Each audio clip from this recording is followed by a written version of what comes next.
என்னுடைய கணிப்பு பாஜக அதிமுக கூட்டணி இந்த சட்டமன்ற தேர்தல் நெருங்குற போது இருக்காதா?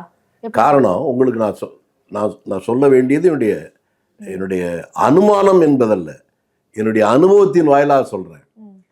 கடந்த தேர்தலையே பாஜக கூட்டணி இல்லாமல் இருந்திருந்தால் ஒருவேளை அதிமுக ஆட்சியவே பிடித்திருந்தாலும் நான் ஆச்சரியப்பட மாட்டேன். இது பல பேருக்கு என்ன புரிகிறது இல்லைன்னா, தமிழ்நாட்டில் கிட்டத்தட்ட ஒரு 100 தொகுதிகளில் சும்மா குறைந்தபட்சம் ஒரு 5000-லேருந்து 15,000 20,000 சில தொகுதியில் கூட இருக்கலாம். இப்போ உங்கள் ஊரில் பாளையங்கோட்டையெல்லாம் கூட இருக்குது, அது வேற. அதே போல் எங்கள் ஊரில் திருச்சியிலேயே பெரிய அளவுக்கு மைனாரிட்டி ஓட்டு இருக்குது. திருச்சியில் தான் கிறிஸ்தவர்கள் முஸ்லீம்கள் கிட்டத்தட்ட இந்துக்களுக்கு இணையாகவே அவங்க இருக்கிறாங்க. அந்த மாதிரி இடங்களில் பூரா ஏடிஎம்கே தோல்வியை சந்திப்பதற்கு முக்கிய காரணமே பாஜக கூட்டு.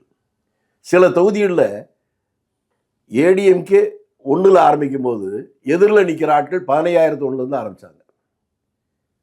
வாக்கு வித்தியாசம் நீங்கள் தேடி பார்த்தீங்கன்னா போன தடவை உங்களுக்கு தெரியும். அதையும் மீறி அவங்க ஒரு 65 தொகுதியில் ஜெயிச்சிருந்தாங்க. அது முடிந்த உடனே அவர்களுக்குள்ளேயே கூடி பேசி எடுத்த முடிவு.